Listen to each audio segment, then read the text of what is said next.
Welcome back to another episode of Season 3 on the ZetaCraft server. We've got a handful of things planned today. Let me go ahead and show you what's in store. Mechanics spent a ton of time and put in a ton of work to get our bookstore set up. So it's our turn to step in and put in a little bit of effort. We're going to give the bookshop a little bit of a facelift. And hopefully, with the better curb appeal, attract a few more customers. Second order of business. Before the season ever started, the Zetas agreed that when we were able, we would go back through and replace our lovely dirt bridges with something a little classier. So that's our second order of business today. We're gonna swap out this awesome dirt bridge here with an even better dirt bridge. Yeah. You'll see. It'll be good, I promise. And a couple of small errands that we'll need to run today. We're gonna head out to Maya's statue district. We have a little bit of a surprise waiting there. And these three good boys, right here to my left over here, these three good boys, they've been nameless for too long. So nameless they shall be no more. These two good boys on the right, dark blue and light blue here, were our original doggos. And this guy with the black collar came along a little bit later, thanks to Mr. Geek Squeak himself. So these two became parents, which is weird because I think that this was an offspring of that. But hey, it's Minecraft, so the rules are made up and the points don't matter. Picking out the names for these first two guys was pretty easy. It popped into my head pretty quickly, so I've been set on their names for a while now. Coming up with a name for this third guy here to match the first two, that was a little difficult, but thanks to Maya, we were able to come up with something. So our first good boy here, we will name him Wrath. Our second good boy will be Ire. See the theme we've got going on here? Wrath and Ire. I thought about Envy for this third guy, Wrath, Ire, Envy, but I don't know. Wrath and Ire seems so much cooler than Envy. And last but not least, our newest addition to the family, and very fitting for the pitch black collar, is Desolation, but we'll probably call him Des for short. And our second order of business before we take off and go run all the errands and do the things that we need to do, Mechanic, in all of his glory, all of his grinding and his hard work, he took the time to set aside a couple of gifts for us. So it is time to retire some of this old gear here and swap out for, yep, an enchanted diamond set of armor.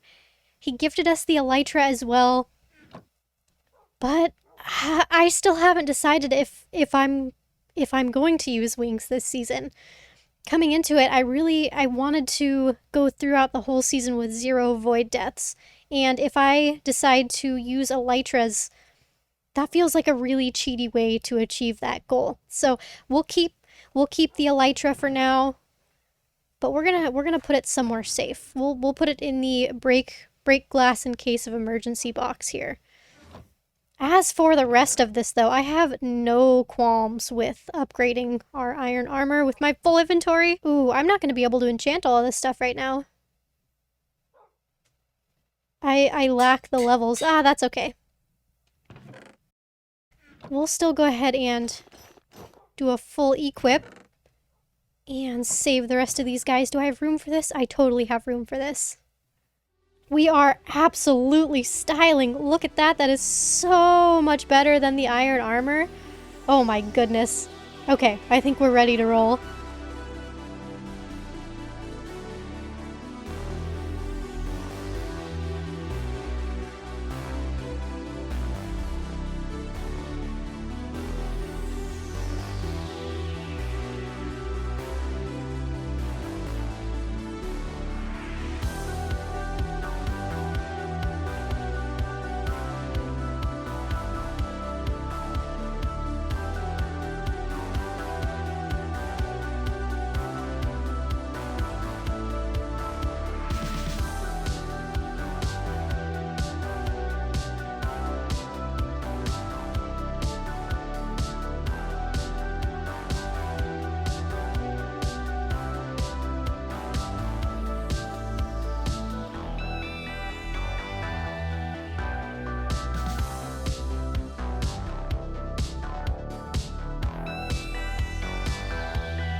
This is our current bookshop.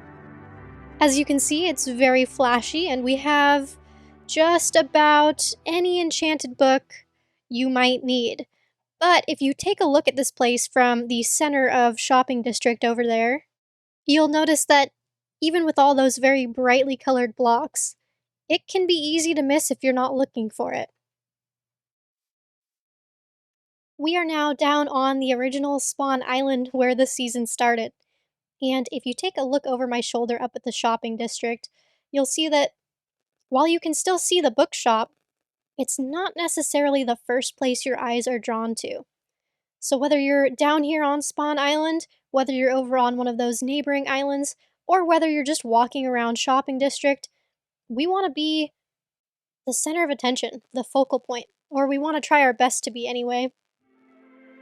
So let's say goodbye to version 1 of M&K Books, and let's make version 2 a reality.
Welcome to version 2 of M&K Books. Now that the build is completed, let me give you a quick tour around. Currently, all of our inventory is stored on the first level of the shop. Each shelf has a different category of enchant as designated by the hanging birch sign. In the sections where there are multiple types of enchants, there are spruce signs on the corner post indicating which book is on which shelf. And the way the shop works is you find the book you want to purchase. In this case, let's say I want to pick up a Fortune 3 book. I grab one off the shelf, come over to the payment barrel right here, and deposit my payment, which does not include the light gray stained glass. As our inventory selection grows, we have an entire second level to utilize. And of course, in any large book collection, if you have tall shelves like these, you need a way to reach the top shelf, which is usually a ladder, which we have right here. But to make life even nicer so you're not face up against the wall, we have a nice little foldable platform you can step out onto, grab whatever book you need, and climb back down and fold them right back up. Since the first version of M&K Books was made out of emerald, I wanted to preserve that same theme, which we were able to do with our nice little center point in the floor, and of course our beautiful emerald chandelier up there. Design credit to Cold Oatmeal, who was able to hop on and help me perfect the design. And that's pretty much the grand tour of the new bookshop. But I have one more thing to show you, arguably the most important aspect. But in order to show you, we need to go all the way to the top of the roof. But, Kenzie, why did you bring us all the way up to the top of the bookshop? There's nothing up here. First of all, that's not true because look at this view of Shopping District. The view alone is worth the climb up, and it's quite a climb. But you're right, I didn't bring you up here just for the view. I brought you up here because I need to tell you a secret, and I felt like this was the only place I could do it. I brought you up here because I wanted to tell you that we are standing on the highest point in Shopping District. Woohoo! That's right, M&K Books is officially the tallest point in Shopping District. So, you know, bragging rights. But if you don't believe me, take a little peek at the top left corner up there. Y level 128. We are the tallest build in Shopping District by 4 blocks. The very top of Sally Jane's flower shop sits at Y level 124, followed by Alex's Moss Boss at 118. Celebration aside, now that the secret is out, I definitely wouldn't put it past some of the other Zetas to build an even taller shop here in Shopping District. But that doesn't mean we can't enjoy our reign of supremacy in the meantime. And now that business here in Shopping District is wrapped up, it's time for us to head out to Maya's Statue District. Welcome to Maya's Statue District, home to a couple of the cutest Super Mario statues, and soon to be home to another similarly themed project. If you want to see more of these statues, be sure to head over to Maya's channel and check them out. They are absolutely worth the watch. But in the meantime, let's do a little walking and talking. Before the beginning of the season, Mechanic and I had talked about collaborating to build a couple of racetracks this season. And conveniently, Maya decided to build within a Super Mario theme. So it was only natural that the three of us decided to join up together and bring you a Super Mario themed racetrack. But we've got to have somewhere to do it, which brings us right here. Welcome to the Racing District.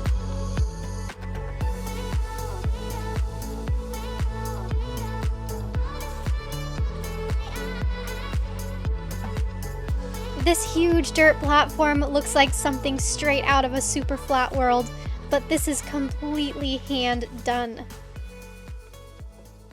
While Maya's been sinking a ton of time into building this platform and gathering the materials we'll need to build the track, I've been spearheading the design process, and it's almost completely done.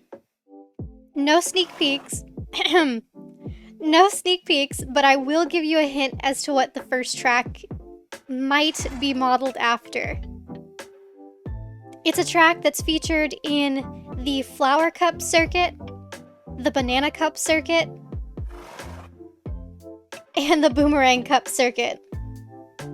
Now that we've covered the racetrack, what good is a racetrack if you don't have something to race on it? That's where this guy comes in. Most of my time out here has been spent working with these guys.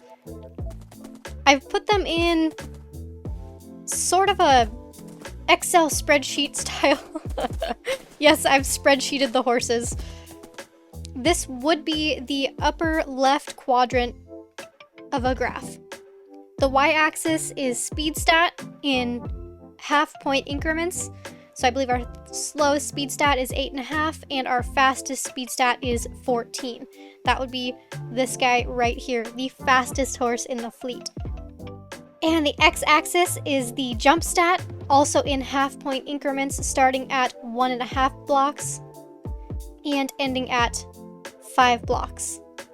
We started down here with these naturally spawned horses, and we've slowly bred up the best stats from each category, highest jump with fastest speed, and now we've ended all the way up there. Here at Triple M Racehorses, we believe in separating the offspring from the parents at the moment of birth. This emotional trauma gives them the cold, hardened attitude they need to be the best racehorses they can be. But let's not worry about that right now. At the beginning of the episode, I said we would work on revamping our dirt bridge back at our base, but I'm afraid we just kind of ran out of time to do everything in this episode. So if you want to see that dirt bridge revamp, be sure to check in on the next episode. We'll take care of that project then. And until then, thank you for watching, and I'll see you next time.